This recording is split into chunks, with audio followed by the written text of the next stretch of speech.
अस्सलामुअलैकुम। प्रोग्राम अक्स बरक्स के साथ मैं हूं शाइस्ता शहजाद। नाज़रीन, army chief general Asim Munir कहते हैं कि पाकिस्तान के सिक्योरिटी इदारों में जो बगावत को हवा देता है वो मुल्क का सबसे बड़ा दुश्मन है।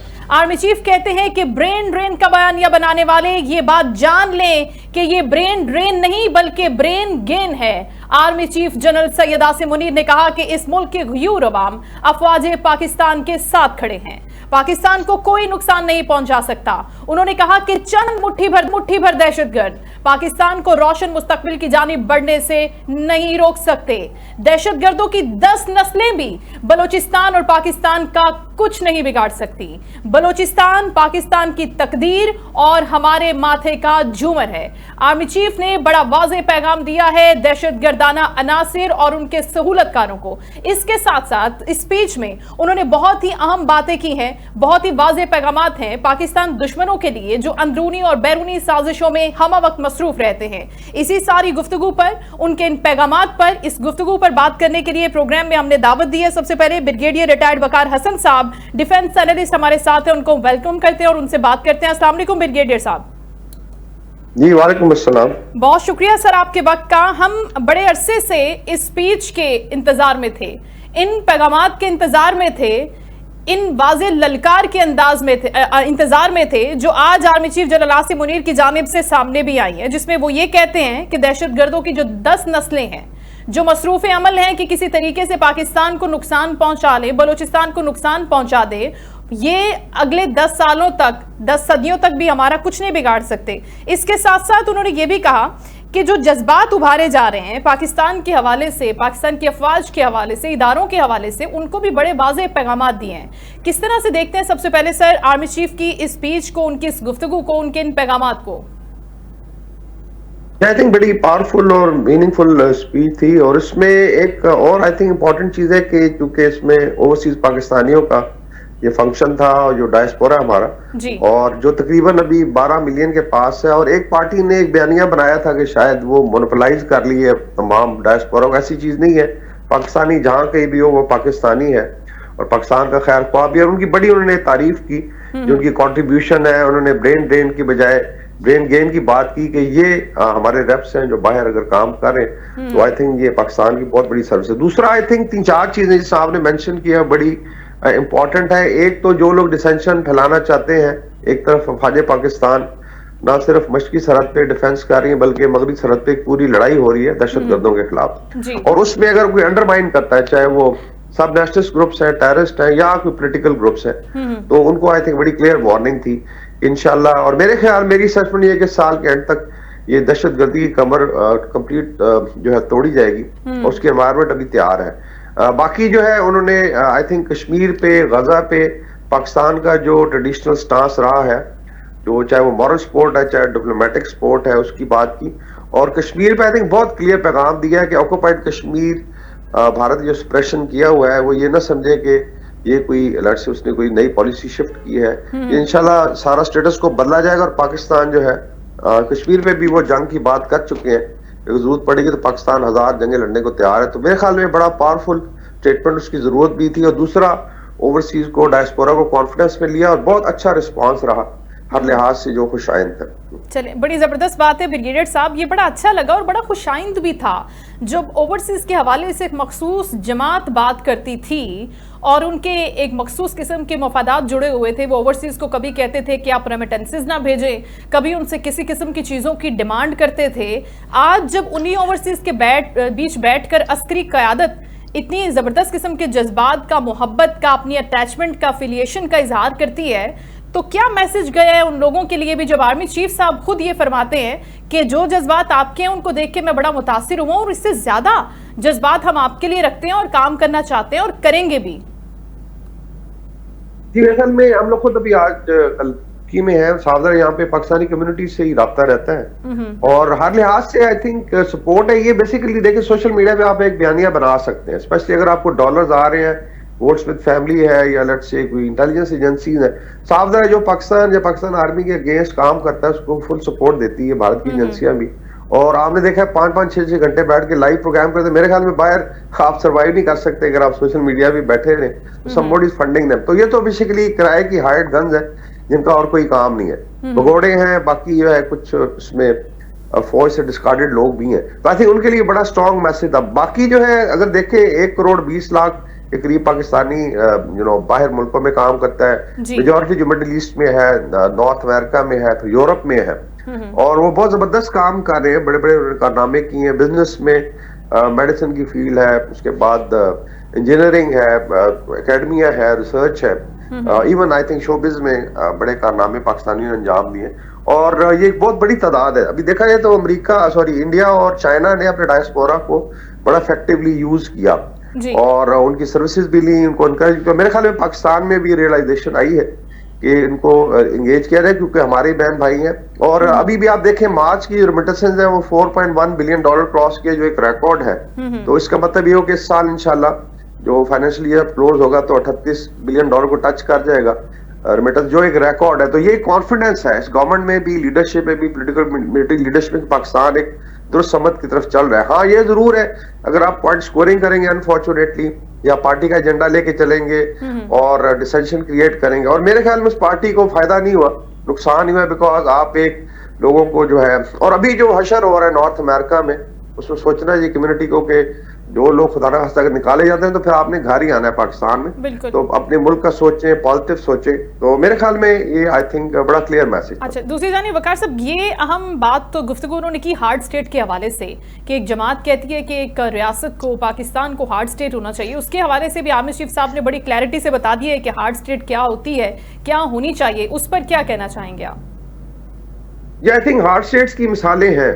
अभी हार्ड स्टेट में एक तो एक जिस तरह उनका रूल ऑफ लॉ है, कॉन्स्टिट्यूशन के हिसाब से चीजें चले, क्योस ना हो, इकोनॉमिकली साउंड हो, और फिर definitely you should be powerful enough. मैं अभी तुर्की हम लोग आए हुए हैं तो इसकी मिसाल देता हूँ कि जहाँ टर्की के नेशनल इंटरेस्ट है वहां पे कोई कॉम्प्रोमाइज नहीं है, इकोनॉमिकली अच्छे डेवलप्ड है, इनका मीडिया जो है बड़ा सपोर्टिव है गवर्नमेंट के लिए। ठीक है, पॉलिटिकल डिफरेंसेस हो सकते हैं, लेकिन टर्की के इंटरेस्ट के अगेंस्ट कोई काम नहीं करता। फिर जहाँ पे हार्ड स्टेट ने फिर मिलिट्री पावर शो करनी हो, लाइक सीरिया में इन्होंने एक मेजर चेंज लेके आए हैं।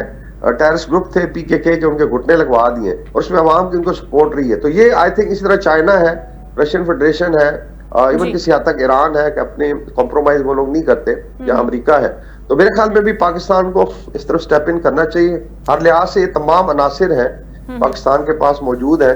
सिर्फ यह है कि चीजों को स्ट्रीमलाइन करके आप एक ट्रैजेक्टरी पे चल पड़े तो इंशाल्लाह ताला अपने ऑब्जेक्टिव अचीव करने में पाकिस्तान कामयाब होगा। बिल्कुल ठीक है ब्रिगेडियर साहब। दूसरी अहम बात जो हम आपके साथ डिस्कस करना चाहते हैं कि आमिर चीफ साहब ने कुरानी आयत का हवाला देते हुए ये भी अपनी गुफ्तगू में एक बात की जो अक्सर व पेशतर हम भी सुनते हैं फेक न्यूज़ के हवाले से। एक कोई भी मैसेज होता है, कोई भी कॉन्वर्सेशन होती है, इन्फॉर्मेशन होती है, तो हम सेंड कर देते हैं फॉरवर्ड एज रिसीव्ड, हमें जैसे मिली हमने आपको आगे पहुंचा दी। इसको हम अपना मकसद अव्वलीन फरीजा सर अंजाम देते हुए समझते हैं कि दूसरे को भी बताना है। तो आमिर चीफ साहब फरमा रहे हैं कि उसकी तहकीक करना, उसकी तस्दीक करना भी हमारी जिम्मेदारी है, क्योंकि अगर हम वो नहीं करेंगे तो एक तो वो दूसरी तरफ से भी गलत है कि आप एक अफवाह को, एक स्पेकुलेशन को, एक गलत खबर को, बेबुनियाद खबर को फैला रहे हैं और फिर आप लॉफुली भी मुर्तकिब हो रहे हैं और वहां पर भी आपकी पकड़ होगी। और सोशल मीडिया पर अनफॉर्चुनेटली हम बेतहाशा ऐसी खबरें देखते हैं जिनका ना कोई सर है ना कोई पैर है और उनका हकीकत से कोई ताल्लुक ही नहीं है। जी बिल्कुल, अभी ये पोस्ट ट्रूथ हीरा इसलिए इसको कहते हैं कि सच जो है वो गड़बड़ हो गया है और ग्रे जोन है, इसमें आप पॉलिटिकल एजेंडा पे बेस करके इंफॉर्मेशन को लेके आगे चलते हैं। और इस्लाम इस चीज की ममानियत करता है। बेसिकली तहकीक इसलिए जरूरी है कि खुदा ना खास्ता अफवाह साजी पहले भी होती थी, अफवाहें फैला के फौजों का मोराल डाउन किया जाता था, कौमों का मोराल डाउन किया जाता था, या खुदा ना खास्ता बगावत कराई जाती थी। तो ये एक बहुत बड़ा हथियार है। तो इसलिए आज से इस्लाम ने इसमें हदीस की रोशनी में इस चीज को चेक किया है कि आप जो है सच बोलें और तहकीक जरूर कर लें जो अभी आपने इन्फॉर्म। तो इतना पहले आई थिंक फोर्स ही किया था इस्लाम ने कि ये जो है फसादी होगी। तो अभी तो खैर सोशल मीडिया के ऐसे मीन्स है कि इट्स वेरी इजी कि आप जो है कट एंड पेस्ट करके आगे चलाते हैं, फॉरवर्ड है रिसीव करके। तो उसका आई थिंक उन्होंने इंतबाह भी किया और वो जरूरी है। फिर उसके अंदर एक तो एजुकेशन है यूथ की, स्पेशली कि आप एजुकेट करें लोगों को। सोशल मीडिया पे आप अच्छे काम भी कर सकते हैं। आर्टिफिशियल इंटेलिजेंस है, उसको अपनी कैपेसिटी बिल्डिंग के लिए इस्तेमाल करें, उसके बाद नॉलेज के लिए इस्तेमाल करें और अपना लेट्स से अपने स्किल बिल्डिंग के लिए। लेकिन अगर आप सारा दिन बैठ के 8-8 घंटे और फजूल सी जो लेट्स से इंफॉर्मेशन है उसको आगे शेयर करते हैं और आगे फैलाते हैं तो फिर उसमें कौम का नुकसान होता है। तो मेरे ख्याल में उसमें एक तो एजुकेशन है, दूसरा फिर सोशल मीडिया लॉज है जो तमाम कॉमन ही है। टर्की में यहाँ पे एक लेवल तक आप बात कर सकते हैं, लेकिन डिसइंफॉर्मेशन फैलाएंगे तो उस पर कानून अपनी हरकत में आता है। वेस्ट में बड़े सख्त कवानीन आप देखा, ट्रम्प ने कैसे कंट्रोल किया इंफॉर्मेशन को। चाइना में है, भारत में 12-13 एजेंसियों को इजाजत है कि आपको सड़क पे खड़े होकर they can arrest you, take your mobile and laptop पर इंफॉर्मेशन निकाल सकते हैं, बिकॉज दे फील कि ये डेंजरस काम है। तो मेरे ख्याल में ये भी बड़ा जरूरी है कि दोनों चीजें, लॉ भी इम्प्लीमेंटेशन हो, चाहे वो पीका ऑर्डिनेंस है या एक्ट है, और एजुकेशन और मासेस स्पेशली यूथ की, और आप जरूर इस्तेमाल करें सोशल मीडिया को, लेकिन पॉजिटिविटी के लिए, और तहकीक जरूर करें। बिल्कुल ठीक है। और ब्रिगेडियर साहब, आर्मी चीफ साहब फरमाने कि पाकिस्तान के सिक्योरिटी इदारों के अंदर भी जो बगावत को हवा देता है वो भी मुल्क का दुश्मन है। हालिया हमने चंद गिरफ्तारियां भी देखी इन अफसरान के हवाले से भी। अब इस बात में भी क्या मैसेज देना चाह रहे हैं आर्मी चीफ साहब कि अभी भी कुछ लोग मौजूद हैं और आने वाले दिनों में भी हम देख सकते हैं कि वो कानून के कटहरे में आएंगे या अकाउंटेबल हो सकते हैं इन चीजों के लिए, इन एक्ट्स के लिए जो वो कर रहे हैं, अगर विद इन किसी भी इदारे में रहते हुए, किसी इंस्टीट्यूट में रहते हुए ये बगावत का काम कर रहे हैं वो? तो ये बिल्कुल, ये आई थिंक बड़ा जरूरी है इसको हाईलाइट करना, कि पाकिस्तान आर्मी की एक ट्रेडिशन रही है अब तक के आप चेन ऑफ कमांड, और ये इस्लामिक भी है कि आप अमीर को फॉलो करते हैं, व्होएवर द कमांडर, और इसी वजह से जो है पाकिस्तान आर्मी और मिलिट्री कामयाब रही है खुदा ना खास्ता। तो इसमें एफर्ट्स जरूर हुई हैं डिसेंशन की, आपने देखा 9 मई को एक एफर्ट हुई, और उसमें फिर सबसे पहले फौज ने अकाउंटेबिलिटी अंदर से की, और अभी ज्यादा इंफॉर्मेशन डोमेन में है कि बाहर से आप फौज का बड़ा अच्छा सिस्टम है, एक सिस्टम ऑफ इंफॉर्मेशन डिसेमिनेशन है, ऑफिसर्स और जवानों को डायरेक्ट लिंक होता है कमांडर्स और ऑफिसर्स का और जवानों के साथ, तो खुदा न खास्ता वहां भी इस तरह की चांसेस कम है। लेकिन ये जरूर है कि हॉस्टाइल एजेंसीज होगी या पोलिटिकल पार्टी मायूसी फैलाने की कोशिश करें, तो उसको आई थिंक चेक करने के लिए उन्होंने बातचीत की है, इस चीज की इजाजत नहीं दी जाएगी, और अगर कोई कर रहा है तो साफ ज़ाहिर है फिर आप बगावत के मुर्तकिब हो रहे हैं, बिकॉज उस तरफ आप पुश करें लोगों को, और उसकी जो कानून है उसके हिसाब से उसकी सजा होनी चाहिए। और गाजा, बलोचिस्तान, कश्मीर, ये तमाम वो मैटर्स हैं जिनके ऊपर आर्मी चीफ साहब ने बड़े वाजे एक लकीर खींची है, एक बड़ा पैगाम दिया है वाजे तौर पर। इस हवाले से क्या कहना चाहेंगे, क्योंकि बड़ी बातें हो रही थी, पॉलिटिकल भी इस चीज़ को लेकर जाया जा रहा था कि देखिए इसके ऊपर कोई पॉलिसी बयान नहीं है, कोई स्टेटमेंट नहीं आता, तो बड़ी क्लैरिटी के साथ कश्मीर पर भी बात कर दी कि पाकिस्तान की शहरग था, है और रहेगा। गाजा के हवाले से भी कह दिया कि पाकिस्तानियों का दिल उनके साथ धड़कता है, उनको हम महसूस करते हैं, और इसके साथ साथ उन्होंने ये भी कहा कि बलूचिस्तान की तरफ भी कोई मैली आंख से ना देखें।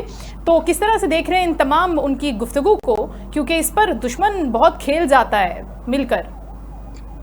जी बिल्कुल, इसमें आई थिंक तीनों जो इम्पोर्टेंट इश्यूज हैं जो हमेशा पाकिस्तान में डिस्कस होते हैं, पोलिटिकली भी और सोशली। कश्मीर का हमारा अपना डायरेक्ट उस पर पाकिस्तान का जो है केस है, और कश्मीरियों का केस है, और पाकिस्तान इस पे 4 जंगें लड़ी है। टाइम पीपल फॉरगेट इट, जी लोग कहते हैं क्या कर लिया, तो 4 लड़ाइयां लड़ी हैं। पहली लड़ाई में पाकिस्तान ने जो इस वक्त आजाद कश्मीर है और GB है वो हासिल किया था। इसके बाद तमाम लड़ाइयों में कश्मीर एक कॉमन डिनोमिनेटर है, और भारत को इसकी बड़ी तकलीफ होती है। तो उस पर आई थिंक बड़ा क्लियर स्टांस है कि भारत ये ना समझे कि खुदा ना खास्ता कोई कॉम्प्रोमाइज है, we will fight it for another 1000 years, और अल्लाह करेगा, मुझे उम्मीद है कि नेक्स्ट 5 years में आप देखेंगे इंशाल्लाह कश्मीर भी आजाद हो, खालिस्तान भी आजाद हो। उसके बाद आ जाते हैं गाजा पे, जो कि यार लोग जो है इस पे बड़ा क्रिटिसाइज करते रहे। पाकिस्तान का हमेशा आई थिंक कायद आज़म के टाइम से एक स्टांस रहा है, जब तक फिलिस्तीनियों को उनका राइट नहीं मिलता Pakistan will not recognise Israel. और दूसरा ये है कि हम उनकी जो भी मॉरल और बाकी ज्योग्राफिकली आप देख लें कि जो नियर सिटी कंट्रीज है फिलिस्तीन के, सबसे पहले ओनस उन पे आता है, बिकॉज फिजिकली कनेक्टेड, चाहे वो मिस्र है, सीरिया है, जॉर्डन है। पाकिस्तान एक 3rd लेयर में आता है, उसमें सावधान आप मिलिट्री एक्शन नहीं कर सकते, क्योंकि आपके passage of let's say right of passage नहीं होता, तमाम मालिक का अपना अपना हिसाब है। लेकिन OIC का प्लेटफॉर्म है या पाकिस्तान की गवर्नमेंट का स्टांस हो बड़ा क्लियर है, वी विल कीप सपोर्टिंग। और फिर बलूचिस्तान पे आई थिंक बड़ा क्लियर स्टांस था, और इंशाल्लाह आप देखें 1-2 साल में Reko Diq will start production, Gwadar report international हो चुका है, बलोच यूथ इंशाल्लाह ताला मेन स्ट्रीम में ऑलरेडी आ चुका है। ये सिर्फ एक डिसइंफॉर्मेशन में सही बात की कि 1500 से 2000 बंदे डिक्टेट नहीं कर सकते बलूचिस्तान का फ्यूचर। अभी उनकी कमर भी तोड़ी जा रही है, काफी उनको लिवरेज दिया गया, उनकी रोजाना की एवट से अनफॉर्चुनेटली बकवास भी सुनी गई, लेकिन मेरा ख्याल इनफ इज इनफ। अभी पाकिस्तान जो है वो और बलूचिस्तान मिल के आगे बढ़ेंगे। इंशाल्लाह। Thank you so much. Brigadier retired Waqar Hasan sahab गुफ्तगू कर रहे थे इस अहम स्पीच के हवाले से chief of army staff general Asim Munir की। बहुत शुक्रिया सर आपके वक्त का, और बड़ी इंपॉर्टेंट डिस्कशन आपने की है।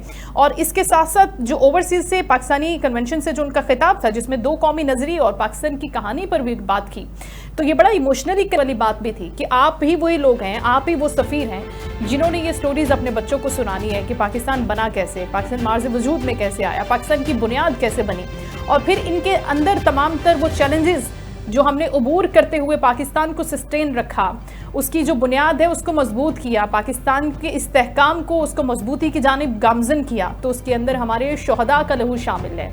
वो तमाम गाजियान जो मौजूद हैं, उनकी एफर्ट्स मौजूद हैं। तो ये सारी की सारी चीज़ें हमें बार बार रिवाइज करने की ज़रूरत है, क्योंकि इसी तरह कौमें बनती हैं। जब आप मजबूत रहते हैं, मुत्तहिद रहते हैं, आपके अंदर यूनिटी रहती है, और जो दुश्मन बाहर से दरार डालने की कोशिश करें या अंदर से आपको कमज़ोर करने की कोशिश करें, तो उसके लिए इसी किस्म के सख्त और वाज़े पैगामात होने चाहिए और एक्शंस भी होने चाहिए। आर्मी चीफ की स्पीच के हवाले से, ब्रेन ड्रेन का बयानिया बनाने वालों के हवाले से जो उन्होंने गुफ्तगू की है, वो बहुत ही इम्पॉर्टेंट है। और इस गुफ्तगू से ये वाज़े हो जाता है कि आज भी जब हम बात करते हैं अपने शहदा की, तो उनकी इज्जत और वकार में कोई आंच नहीं आएगी और ना आने देंगे।